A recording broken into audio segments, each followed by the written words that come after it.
Oh yeah, we're doing this. So there was this game recently that had an alpha test called Wild Assault. Now, yes, it was a furry game. Now, hear me out. It was actually a lot of fun. Made by a developer called Combat Cat Studios. Being a third-person shooter, it takes inspiration from hero shooters like Overwatch and so forth. It also takes inspiration from Battlefield with large maps, large player numbers. Before we move on to the actual video, a quick word from our channel sponsor, Dubby Energy.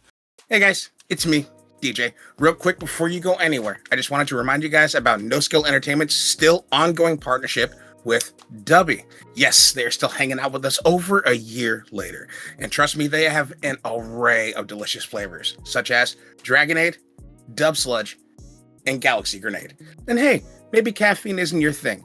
They have zero caffeine hydration formulas, such as Water Melanda and Pineberry Splash. And if any of these flavors piqued your interest, please use code NSE for 10% off your total order at checkout. Thank you for listening, and I'll see you guys later. And now for something completely different.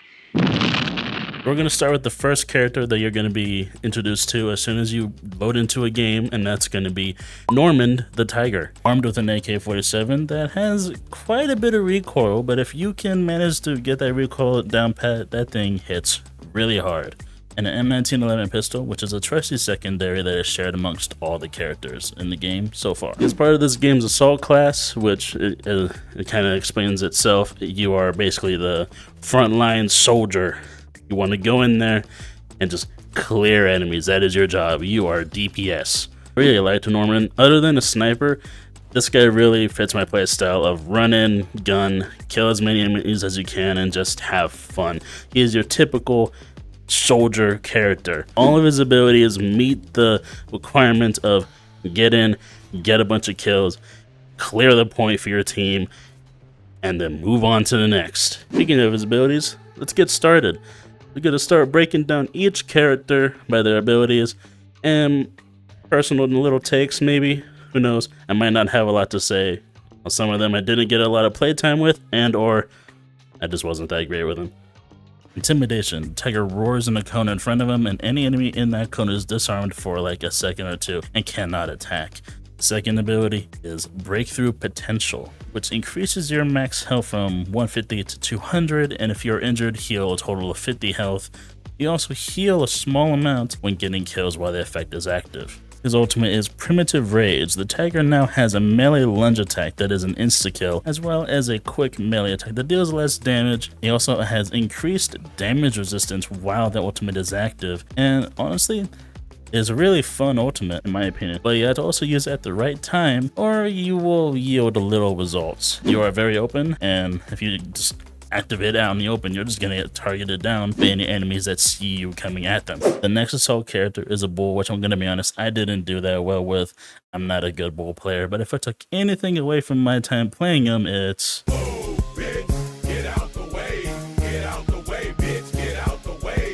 yeah, he has a charge ability that is really fun to use and can work really well when used properly, but I didn't do that.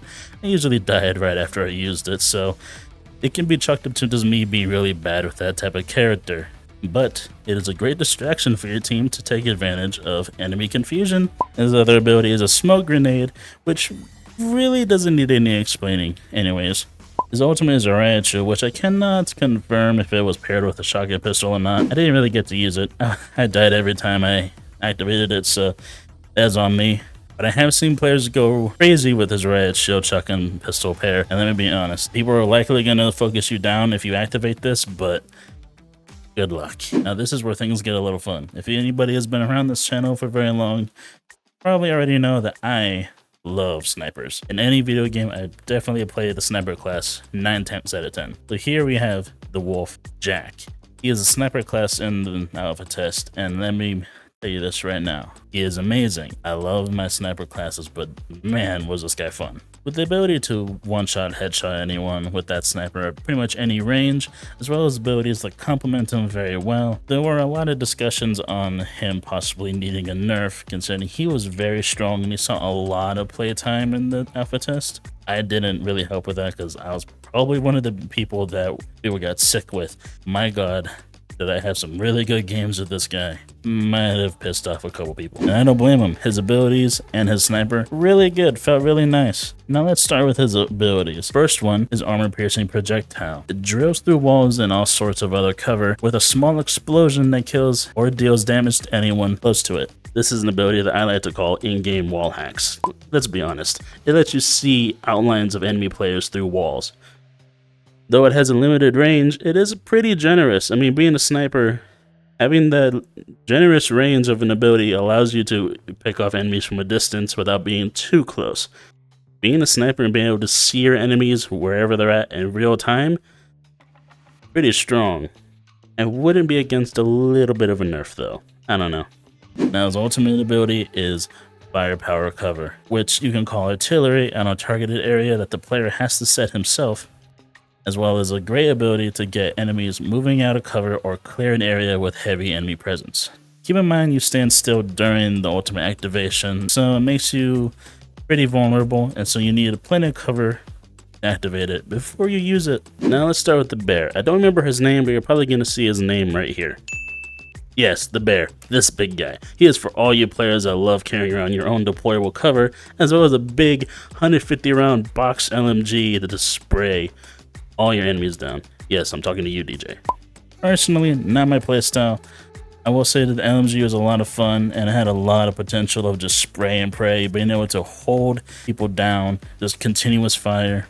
I found that pretty fun. The first ability is the incendiary barrel, which is basically a Molotov cocktail, but instead it's a fucking jerry gas canister, which you can just throw far as hell because big strong bear. It also has a little time delay, but can still make players move out of cover or just straight up kill them. It's pretty dangerous. His second ability is a deployable cover he can hide behind and shoot from, and it can also periodically supply you and teammates with ammo. On to his ultimate, Rage. The bear will pull out a double barrel Gatling gun that fires 2 explosive rounds per shot.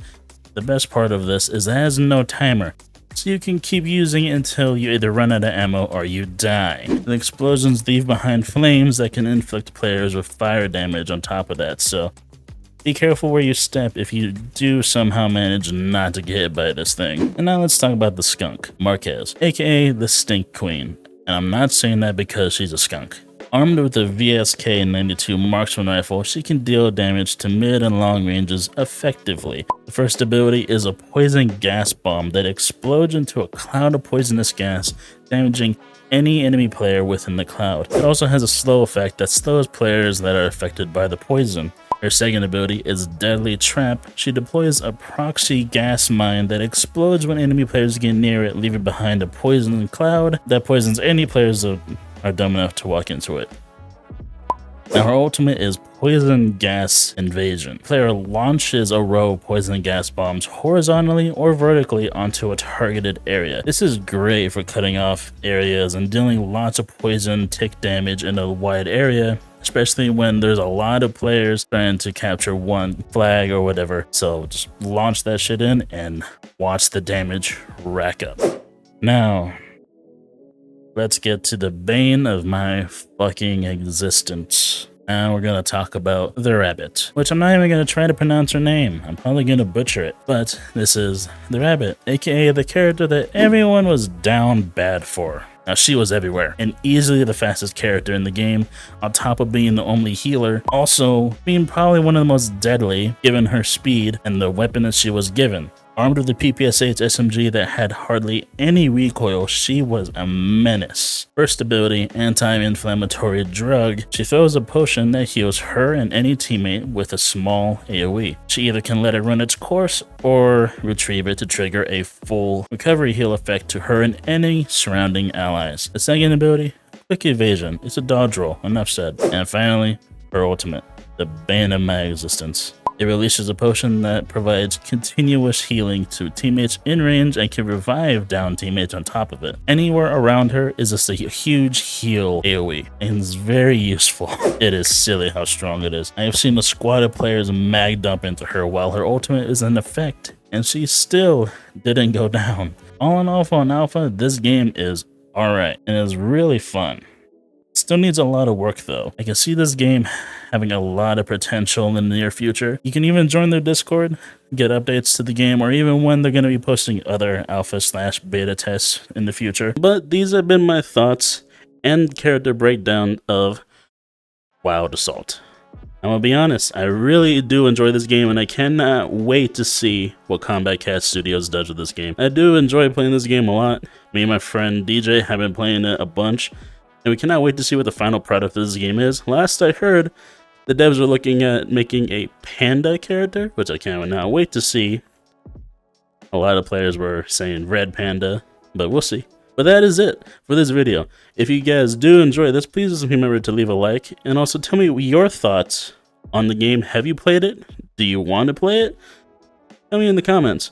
I'd love to see your comments on what you think about this game. Even though this game does seek to meet a certain audience, I do think this game can appeal to everyone. This is a very fun game, and just give it a chance. You will enjoy it if you do enjoy the fast-paced, arcadey-ish shooters, like me. But this has been your Dragon Dravo. I'll catch you in the next one, guys.